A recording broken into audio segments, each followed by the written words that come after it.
નમસ્કાર વિદ્યાર્થી મિત્રો, હું દિવ્યેશ ઢીમ્મર ધોરણ 9ના વિજ્ઞાન અને ટેકનોલોજીના ચેપ્ટર નંબર 6માં આપ સર્વ વિદ્યાર્થીઓનું હાર્દિક સ્વાગત કરું છું. વિદ્યાર્થી મિત્રો, લાસ્ટ લેક્ચરની અંદર આપણે પ્રાણી પેશી વિશે વાતો કરી રહ્યા હતા અને જેમાં આપણે અધિચ્છદીય પેશીની માહિતી મેળવી હતી. વિદ્યાર્થી મિત્રો, અધિચ્છદીય પેશી પ્રાણી પેશીની અંદર જોવા મળે છે, એટલે કે મનુષ્યમાં અને પ્રાણીઓમાં, જેના ભાગો સરળ લાદીસમ અધિચ્છદ, ઘનાકાર અધિચ્છદ, સ્તંભાકાર અધિચ્છદ, પક્ષમલ અધિચ્છદ અને ગ્રંથીય અધિચ્છદ છે. વિદ્યાર્થી મિત્રો, આ અધિચ્છદીય પેશીઓ શરીરના કયા ભાગોમાં આવેલી હોય છે? તો ત્વચા એટલે કે ચામડી, મોંનું અસ્તર, અન્નનળી, રુધિરવાહિનીનું અસ્તર, ફેફસાના વાયુકોષ્ઠો અને મૂત્રપિંડ નલિકામાં અધિચ્છદીય પેશી આવેલી હોય છે. વિદ્યાર્થી મિત્રો, આ તો ફક્ત આપણે શરીરના જે આંતરિક ભાગો હતા એમાં કઈ પેશી આવેલી છે એની વાત કરી.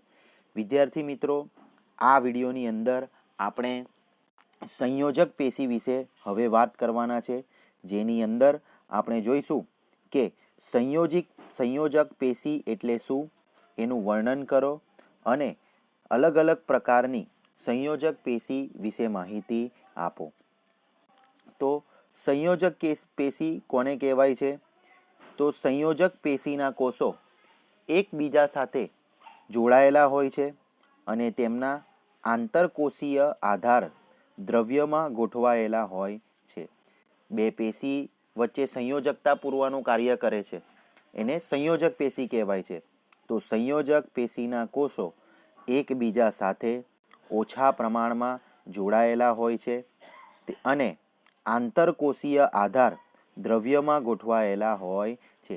દરેક સંયોજક પેશીની અંદર આંતરકોષીય આધારક દ્રવ્ય આવેલું હોય છે. શું આવેલું હોય છે? આંતરકોષીય આધારક દ્રવ્ય. આ આંતરકોષીય આધાર દ્રવ્ય જેલી જેવું, પ્રવાહી, ઘનતા ધરાવતું કે બરડ હોય છે.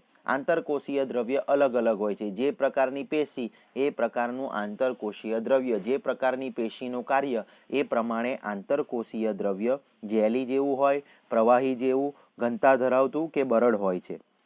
આંતરકોષીય આધારક દ્રવ્યનો સ્વભાવ વિશિષ્ટ સંયોજક પેશીના કાર્યને અનુસરીને પરિવર્તનશીલ રહે છે.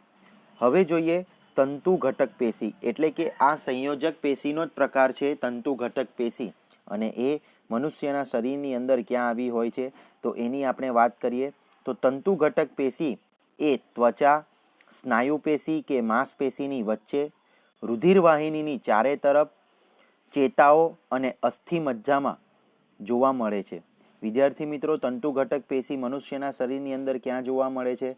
ત્વચા, સ્નાયુ પેશી કે માંસપેશીઓની વચ્ચે, રુધિરવાહિનીની ચારે તરફ, ચેતાઓ અને અસ્થિ મજ્જામાં જોવા મળે છે. આપણા શરીરની અંદર રુધિરવાહિનીઓ હોય છે જે રુધિરનું વહન કરતી હોય છે. એ રુધિરની વહન કરતી રુધિરવાહિનીઓમાં તંતુ ઘટક પેશી જોવા મળે છે. આ પેશીઓ શું કામ કરે છે? તો તે અંગોની ખાલી જગ્યાઓને ભરે છે કે પૂર્ણ કરે છે. શું કરે છે? અંગોની ખાલી જગ્યાઓને ભરે છે અથવા તો પૂર્ણ કરે છે. શરીરના આંતરિક અંગોને આધાર આપે છે અને પેશીઓના સમારકામમાં મદદરૂપ થાય છે. તંતુ ઘટક પેશી શું કામ કરે છે? તો ત્વચા, સ્નાયુ પેશી કે માંસપેશીઓની વચ્ચે સૌપ્રથમ ક્યાં આવેલી છે એની વાત કરીએ આપણે. ત્વચા, સ્નાયુ પેશી કે માંસપેશીની વચ્ચે, રુધિરવાહિનીની ચારે તરફ, ચેતા અને અસ્થિ મજ્જામાં.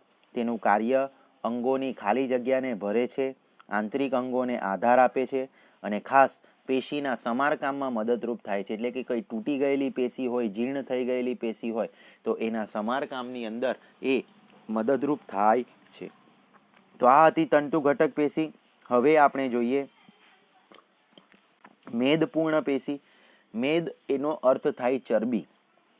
આપણા શરીરની અંદર અમુક કોષો જે ચરબી અને એનાથી ભરેલા હોય છે, જેને કારણે આપણા શરીરની અંદર થોડી સ્થિતિસ્થાપકતા મળે અને આપણા હાડકાઓને પણ રક્ષણ મળે.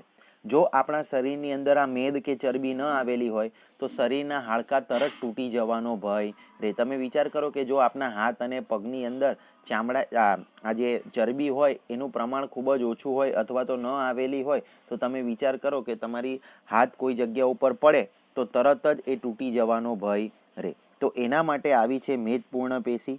તો મેદપૂર્ણ પેશી ત્વચાની નીચે અને આંતરિક અંગોની વચ્ચે જોવા મળે છે. મેદપૂર્ણ પેશી ક્યાં જોવા મળે છે? ત્વચાની વચ્ચે અને આંતરિક અંગોની વચ્ચે જોવા મળે છે. આ પેશીના કોષો ચરબી કે મેદના ગોલકોથી ભરેલા હોય છે. જો તમે આકૃતિની અંદર જોઈ શકો છો, આ જે ગોલ રાઉન્ડ કરીને બતાવેલું છે, આ ગોલ રાઉન્ડ કરીને એ ચરબીના ગોલકો છે અથવા તો મેદના ગોલકો છે.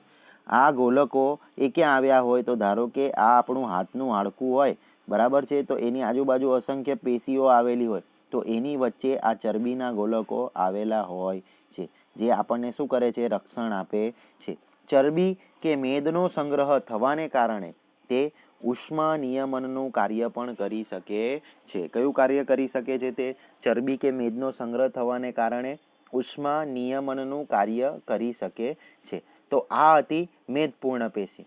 પહેલી કઈ પેશી જોઈ? તંતુ ઘટક પેશી, જે સમારકામમાં ઉપયોગી છે, યાંત્રિક આધાર આપવાનું કાર્ય કરે છે, પેશી વચ્ચેની ખાલી જગ્યાને પૂરે છે. બીજી જોઈ મેદપૂર્ણ પેશી. આ પેશીના કોષો ચરબી કે ગોલકથી ભરેલા હોય છે. ચરબી કે મેંદાનો સંગ્રહ થવાને કારણે તે ઉષ્મા નિયમનનું કાર્ય પણ કરી શકે છે. પછી આવે છે અસ્થિ પેશી. વિદ્યાર્થી મિત્રો, અસ્થિ પેશી એની અંદર શું આવશે? તો અસ્થિ એટલે આપણા શરીરની અંદર જે હાડપિંજરનું નિર્માણ કરીને શરીરને આકાર આપે એને કહેવાય અસ્થિ પેશી. હાથના હાડકાં, પગના હાડકાં, આપણા છાતીમાં આવેલું હાડપિંજર, બરાબર છે, આ અસ્થિ પેશીનો એક પ્રકાર છે. તો જો એની અંદર આપણે શું લખીશું? તો તે શરીરના હાડપિંજરનું નિર્માણ કરીને શરીરને આકાર આપે છે. તે માંસપેશી કે સ્નાયુ પેશીને મદદરૂપ થાય છે અને શરીરના મુખ્ય અંગોને આધાર આપે છે. ખૂબ સહેલું છે. તે શરીરના હાડપિંજરનું નિર્માણ કરીને શરીરને આકાર આપે છે. તે માંસપેશી કે સ્નાયુ પેશીને મદદરૂપ થાય છે અને શરીરના મુખ્ય અંગોને આધાર આપે છે. કોણ? અસ્થિ પેશી. આ પેશી મજબૂત અને કઠણ હોય છે, બરાબર ને? આપણા શરીરના હાડકાં કેવા હોય છે? મજબૂત અને કઠણ હોય છે. અસ્થિ કોષો આંતરકોષીય આધારક દ્રવ્યમાં ગોઠવાયેલા હોય છે અને જે કેલ્શિયમ અને ફોસ્ફરસના બનેલા હોય છે. તો અસ્થિ પેશીઓની વચ્ચે જે આંતરકોષીય આધારક દ્રવ્ય આવેલું હોય છે તે શેનું બનેલું હોય છે? કેલ્શિયમ અને ફોસ્ફરસ. વિદ્યાર્થી મિત્રો, જ્યારે તમારા ઘરે કોઈક ઉંમરલાયક વ્યક્તિ હશે જેના શરીરના હાથ પગ હાડકાં દુખતા હશે તો એના માટે ડૉક્ટર હંમેશા કેલ્શિયમની દવાઓ આપતા હોય છે. જેને કારણે કે આ આંતરકોષીય આધારક દ્રવ્યમાં કેલ્શિયમ પહોંચે તો શરીર વચ્ચે જે હાડકાઓ વચ્ચે ઘર્ષણ, આપણા શરીરના હાડકાઓ સંલગ્ન નથી આવેલા, બરાબર છે, એની વચ્ચે કેટલાક જોડાણ છે. તમને બતાવું આકૃતિમાં. તો આપણા હાડકાં આ પ્રમાણે હોય, એની વચ્ચે આ જોડાણ હોય, આ જોડાણની વચ્ચે આંતરકોષીય આધારક દ્રવ્ય આવેલું હોય. હવે એના વચ્ચે લુબ્રિકેશન ન થાય એને કારણે આપણા શરીરનું શું થાય? હાડકાઓ દુખે, બરાબર. તો એના માટે ડૉક્ટર શેની દવા આપે? કેલ્શિયમ અને ફોસ્ફરસનું પ્રમાણ જેની અંદર વધારે હોય, તમે સાંભળ્યું છે કેલ્શિયમની ટીકડીઓ ગળવા આપી છે. તો આ અસ્થિ પેશીનું કાર્ય છે. તો અસ્થિ પેશીના આંતરકોષીય આધારક દ્રવ્યમાં એમસીક્યુમાં પૂછી શકાય શું આવેલું હોય છે? કેલ્શિયમ અને ફોસ્ફરસ. આગળ વધીએ આપણે. બે નજીકના કે બે ક્રમિક અસ્થિઓ એકબીજા સાથે અન્ય સંયોજક પેશી દ્વારા જોડાય છે જેને અસ્થિબંધ સ્નાયુ કહે છે, બરાબર. બે અસ્થિઓ એકબીજા સાથે જોડાય એને શું કહેવાય? અસ્થિબંધ સ્નાયુ. બે અસ્થિ પેશી એકબીજા સાથે એક અન્ય સંયોજક પેશી દ્વારા જોડાય તેને અસ્થિ સ્નાયુબંધ કહેવાય છે. આ પેશી ખૂબ જ સ્થિતિસ્થાપક અને મજબૂત હોય છે. સ્નાયુમાં ખૂબ જ ઓછું આંતરકોષીય આધારક દ્રવ્ય હોય છે. અસ્થિબંધ સ્નાયુ પેશીની અંદર આંતરકોષીય આધારક દ્રવ્ય કેવું હોય છે? ઓછું. સ્નાયુમાં ખૂબ ઓછું આંતરકોષીય આધારક દ્રવ્ય હોય છે. એક અન્ય પ્રકારની સંયોજક પેશી સ્નાયુબંધ છે, જે સ્નાયુ પેશી કે માંસપેશીઓને અસ્થિ સાથે જોડે છે. બરાબર છે ને? આ અન્ય પ્રકારની એક સ્નાયુબંધ પેશી છે, જે સ્નાયુ પેશી અને માંસપેશીને કોની સાથે જોડે છે? અસ્થિ સાથે જોડે છે. આ સ્નાયુબંધ મજબૂત તથા સીમિત સ્થિતિસ્થાપકવાળી રેસામય પેશી છે. તો આ હતી વિદ્યાર્થી મિત્રો કઈ પેશી? અસ્થિ પેશી. હવે અને અસ્થિ પેશીની અંદર જ આપણે અસ્થિ સ્નાયુબંધ જોઈ, જે બે ક્રમિક સ્નાયુ પેશીને બે ક્રમિક સ્નાયુ પેશીને એક કોઈ બીજી સંયોજક પેશી વડે જોડે અને અસ્થિ સ્નાયુબંધ બનાવે. એની વચ્ચે આંતરકોશી આધારક દ્રવ્ય કેવું હોય છે? ખૂબ જ ઓછું હોય છે. હવે જોઈએ આપણે કાચવચ કાસ્થિ. હવે આ પેશી તમારા શરીરની અંદર ક્યાં આવી હોય છે? તો તમારે જોવું હોય તો તમારા નાકની અંદર, કાનની અંદર આ પ્રકારની પેશી આવેલી હોય છે, કાસ્થિ. તે અન્ય પ્રકારની સંયોજક પેશી છે, જેમાં કોષો વચ્ચે પર્યાપ્ત સ્થાન હોય છે. તેનું આંતરકોશીય આધારક દ્રવ્ય પ્રોટીન અને શર્કરાનું બનેલું હોય છે. તો અસ્થિમાં કેલ્શિયમ અને ફોસ્ફરસ, જ્યારે કાસ્થિની અંદર પ્રોટીન અને શર્કરાનું બનેલું હોય છે. શેનું બનેલું હોય છે? પ્રોટીન અને શર્કરાનું. આ અસ્થિઓના સાંધાને લીસા બનાવે છે. જો તમે તમારા કાનને જોજો પકડીને, તો આ કાનની અંદર કોઈ તમને હાડકું જેવું નહીં લાગશે, બરાબર, પણ એની અંદર કઈ પેશી આવેલી હોય છે? કાસ્થિ પેશી. એવી જ રીતે નાકની અંદર તમને વચ્ચેના ભાગ સિવાય કશે ન દેખાય, બરાબર છે, ગળાની અંદર, શ્વાસનળીની અંદર. આ કારણે આપણા કાનના કાસ્થિને વાળી શકીએ છીએ, પરંતુ હાથના અસ્થિને વાળી શકતા નથી. બરાબર છે ને? તમે કહો સર આપણે હાથ તો ઊંચો નીચો કરી શકીએ, પણ એ બાજુ જે આપણું શું કહેવાય કોણી કહીએ ને, ત્યાં જોડાણ છે, એટલે આપણે ઊંચું નીચું કરી શકીએ. બરાબર? એ કોણીથી આગળના ભાગને મારે વાળવો હોય તો હું વાળી શકું? ન વાળી શકું. પણ મારો કાન છે એને મારે જેમ વાળવો હોય, મારું નાક છે એને મેં જેમ વાળવું હોય એમ વાળી શકું. કેમ? કારણ કે એની અંદર કાસ્થિ પેશી આવેલી હોય અને એની અંદર પ્રોટીન અને શર્કરા આવેલા હોવાને કારણે તે અસ્થિના સાંધાઓને કેવા બનાવે? લીસા બનાવે. આગળ વધીએ વિદ્યાર્થી મિત્રો. પછી છે રુધિર પેશી. રુધિર પેશી એટલે આપણા શરીરના અંદર જે લોહી આવેલું હોય, એ લોહીની અંદર કઈ વસ્તુ આવેલી હોય? તો તમને રિપોર્ટ કરાવો, તમારા લોહીનો રિપોર્ટ કરાવો. જ્યારે તમે બીમાર પડો ત્યારે તમે જો તો ડૉક્ટર એની અંદર ભાઈ રક્તકણ ગણે, શ્વેતકણ ગણે, જેને કારણે ખબર પડે કે ભાઈ આ વ્યક્તિના શરીરની અંદર કયો પ્રોબ્લેમ છે. તો રુધિરના પ્રવાહી આંતરકોશીય આધારક દ્રવ્યના ભાગને રુધિર રસ કહે છે, જેને ઇંગ્લિશમાં કહેવાય પ્લાઝમા. આ શબ્દ તમે અત્યારે અવારનવાર સાંભળ્યો હશે કે ભાઈ કોરોનાના દર્દીને પ્લાઝમા થેરાપી આપવામાં આવે છે. એ શું હોય? તો રુધિર પેશીની અંદર જે રુધિર રહેલું હોય એની અંદર આંતરકોશીય આધારક દ્રવ્યનો ભાગ જે હોય એને શું કહેવામાં આવે? રુધિર રસ. આ રુધિર રસની અંદર હવે તમને પ્લાઝમા થેરાપી વિશે વધારે ખબર પડશે કે આ રુધિર રસની અંદર લાલ રુધિર કોષો, જેને રક્તકણ કહેવાયમાં, આરબીસીએસ, તમે રિપોર્ટ જોયો હશે કોઈ વખત, એક વખત લોહીનો રિપોર્ટ ધ્યાનથી જોજો તો એની અંદર ઇંગ્લિશમાં આરબીસીએસ લખેલું હશે.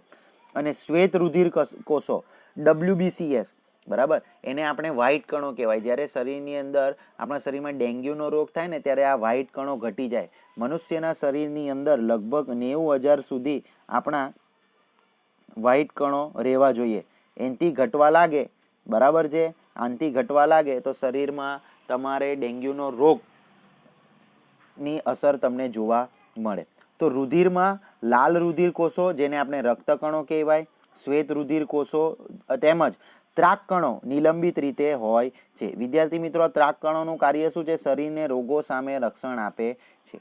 રુધિર રસમાં પ્રોટીન, મીઠું તથા અંતઃસ્ત્રાવો હોય છે. તમે કહેશો સર રુધિર રસમાં મીઠું કઈ રીતે આવે? કોઈ વખત આંગળીમાં વાગ્યું હોય, લોહી નીકળતું હોય, તમે મોઢામાં નાખીને જોજો તો આપણું રુધિર સ્વભાવે થોડું ખાટું લાગે તમને. કેમ? કારણ કે એની અંદર મીઠું અને અન્ય અંતઃસ્ત્રાવો આવેલા હોય છે.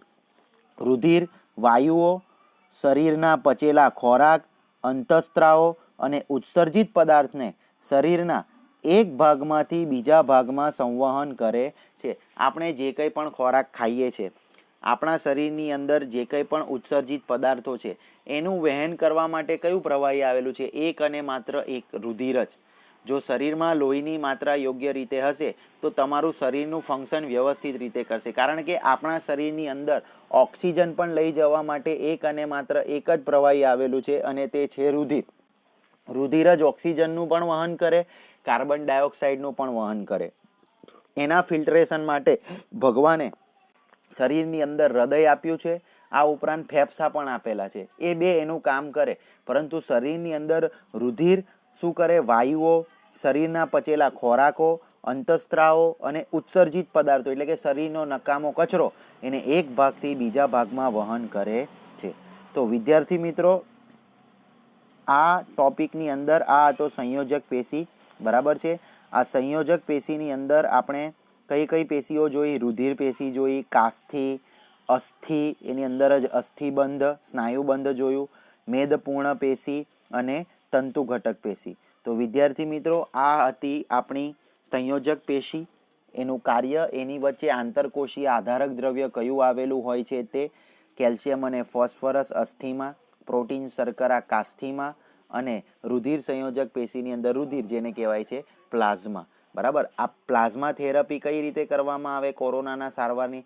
તો આ જે પ્લાઝમા હોય એટલે કે રુધિર રસ હોય, બરાબર, એની અંદર શ્વેતકણ, ત્રાકકણ અને રુધિરકણ ત્રણેય વસ્તુ આવેલી હોય.